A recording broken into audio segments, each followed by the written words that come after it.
ये जो सुरंगें खोदी गई उनसे तो कोई इख्तिलाफ नहीं।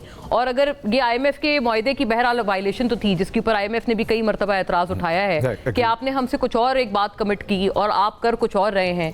शेयर वायलेशन, इसका खमियाजा सिर्फ पीटीआई ने नहीं उठाना था, वो कहते हैं ये तो मुल्क ने, रियासत ने उठाना था।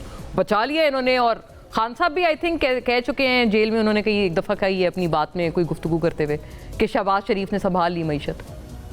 नहीं, खान साहब ने तो ऐसी कोई बात नहीं की है और ना ही मईशत संभली है और ना ही ये जो बात अगर आप चौराहे पे भी ढोल लेके पीटेंगे तो कोई नहीं मानेगा।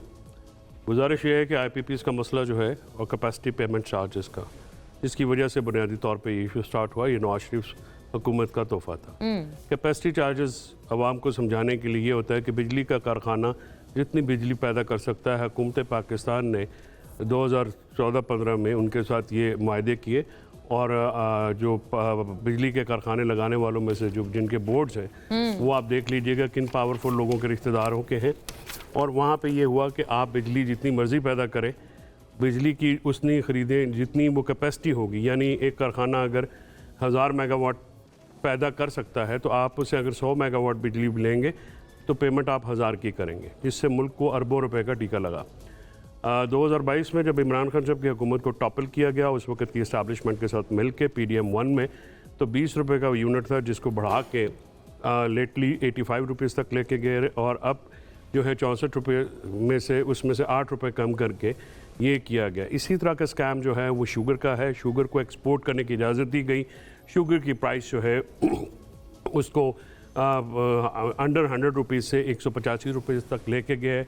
उसके बाद जो है वो हुकूमत की मुदाखलत हुई और आप 164 रुपये पे अभी की आप बात करें जो प्रेजेंट हाइक था चीनी की। तो बात यह है कि जो फिगर्स की गिमिकरीज होती हैं, ये इसाक डार साहब की तो हमेशा से उनका तो ये आर्ट रहा है कि वो हमेशा फर्स्ट फिगर देते हैं। वो तो वज़ीर ख़ज़ाना भी नहीं है। बात यह है कि 25 प्रोग्राम हुए हैं पाकिस्तान में IMF के, एक लिया है PTI ने और बाकी 24 लिए हैं, 2 इस हुकूमत ने लिए हैं और उससे पहले 22 जो हैं दूसरी हुकूमतों ने लिए।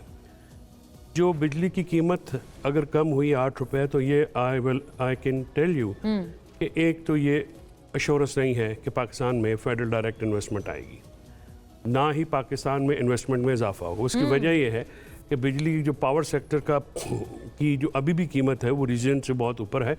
दूसरी बात यह है कि यहाँ पे पाकिस्तान में अभी तक सियासी अदम इस्तेहकाम है, अदालतें काम नहीं कर रही हैं और आइन जो है मुअत्तल है। बासादा एहतराम, मैं किसी भी आर्मी चीफ की कारकर्दगी या आर्मी के हेड की कारकर्दगी को 3 क्राइटेरियाज पे या 2 क्राइटेरियाज पे एटलीस्ट मैं परखूँगा। पहली बात कि उनके होते हुए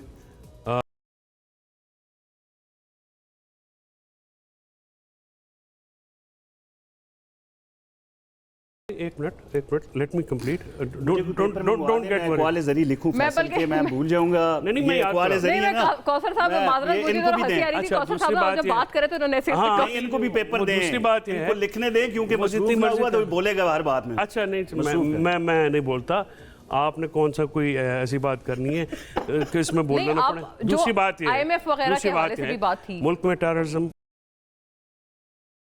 भी 2 सूबे हैं।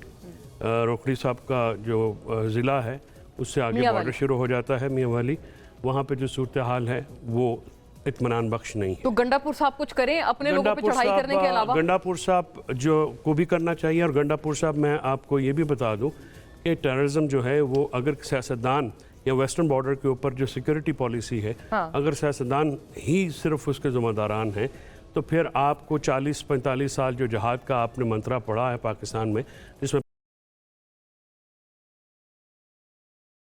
बनाने में यकीनन पहले जहादी हुए, फिर वो तालिबान हुए।